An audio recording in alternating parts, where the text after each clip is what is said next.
Hello friends, कैसे हैं आप लोग। फ्रेंड्स, जरा इस तस्वीर को देखिए, आपको क्या लगता है ये क्या है। चलिए आपको हिंट देता हूँ। ये चीज स्पेस से रिलेटेड है और नासा ने रिसेंटली एक लाइव कॉन्फ्रेंस में इस तस्वीर को दुनिया के साथ साझा करी थी।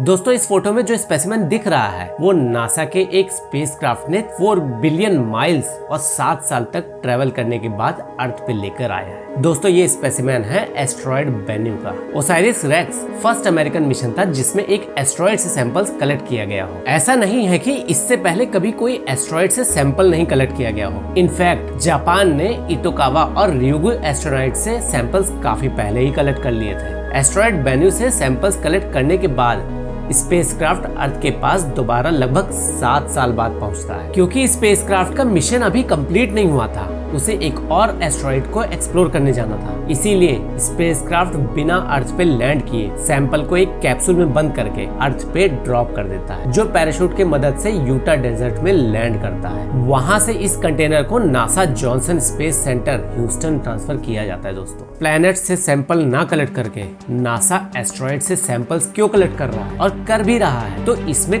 कौन सी बड़ी बात हो गई। 17,000 मेटेओरॉइड्स हर साल अर्थ पे वैसे ही गिरते हैं। अगर ऐसे ख्याल आपके भी मन में आ रहे हैं दोस्तों, तो ये जान लीजिए कि बेन्यू कोई ऐसा वैसा एस्ट्रॉइड नहीं है। ये एक carbon rich massive size asteroid है जो बहुत सारे स्टोन्स और डेब्री के लूज कॉम्बिनेशन से बना हुआ है। इसके पार्टिकल्स करोड़ों साल पुराने हैं, जब हमारे सोलर सिस्टम का फॉर्मेशन हुआ था। इस एस्ट्रॉइड के सैंपल्स को स्टडी करने पे हम सोलर सिस्टम को, स्पेशली हमारे पृथ्वी के हिस्ट्री को और बेहतर समझ पाएंगे। और सबसे इम्पोर्टेंट चीज दोस्तों, हम इन सैंपल्स को स्टडी करने में ये समझ सकेंगे कि अर्थ पे पानी आया कैसे। तो ऐसे कुछ महान हस्तियों ने पहले ही बता दिया है कि पृथ्वी पे पानी आया कैसे। बारिश आता है तो पानी आता है, जब ज्यादा बारिश आता है तो ज्यादा पानी आता है।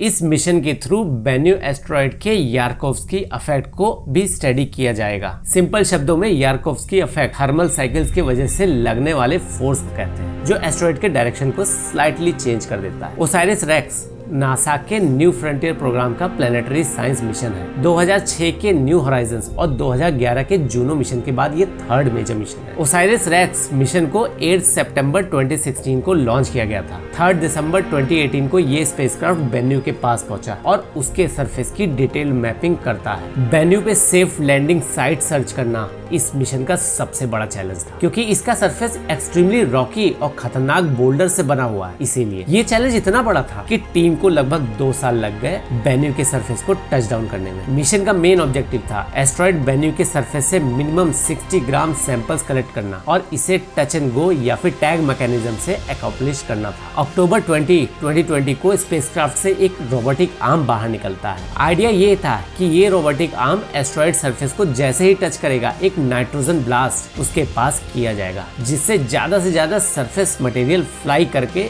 कलेक्शन चैम्बर में कलेक्ट हो जाए। लेकिन एक्चुअल में जो हुआ वो बड़ा शॉकिंग था। जब रोबोटिक आर्म को सरफेस तक ले जाया गया, एस्ट्रॉइड का सरफेस पानी की तरह अलग हो गया। उसने रोबोटिक आर्म पे कोई रेजिस्टेंस ही नहीं लगाया। ऐसे में जब नाइट्रोजन ब्लास्ट किया गया, तब आर्म 10 सेंटीमीटर सरफेस के अंदर जा चुका था। ब्लास्ट का इम्पैक्ट इतना ज्यादा हुआ कि एस्ट्रॉइड के 26 फीट डायमीटर का एक गड्ढा बन गया। ये एकदम अनएक्सपेक्टेड था, क्योंकि इस ब्लास्ट से बस ये एक्सपेक्ट किया गया था कि कई सारे कंकड़ गिट्टी उछल कर कलेक्शन चैम्बर में आ जाएंगे, पर ये ब्लास्ट बेन्यू के लिए इतना घातक साबित होगा ये नहीं सोचा गया था। इससे एक बात साफ हो गई, एस्ट्रॉइड बेन्यू का सरफेस हाईली पोरस है, इतना कि अगर कोई ह्यूमन इस पे चलने की कोशिश करे तो वो पूरा का पूरा उसमें डूब जाएगा। बेन्यू एस्ट्रॉइड के सैंपल्स को कलेक्ट करने के बाद स्पेसक्राफ्ट वापस अर्थ तक पहुंचता है, जहां वो 24 सितंबर 2023 को सैंपल से भरे कैप्सूल को ड्रॉप ऑफ करके एक दूसरे एस्ट्रॉइड एपोफिस की तरफ रवाना हो जाता है। एस्ट्रॉइड बेन्यू को स्टडी करने पे साइंटिस्ट को ये कंफर्म हो गया कि बेन्यू कार्बन रिच है। इसमें 5% बाय वेट कार्बन प्रेजेंट है, जो कि one of the highest concentration जो किसी एस्ट्रॉइड में पाया गया हो। इतना ही नहीं, कलेक्टेड सैंपल्स को ऑब्जर्व करने में ये पता लगा कि एस्ट्रॉइड के क्रिस्टल्स में पानी मौजूद है। इससे एस्ट्रॉइड से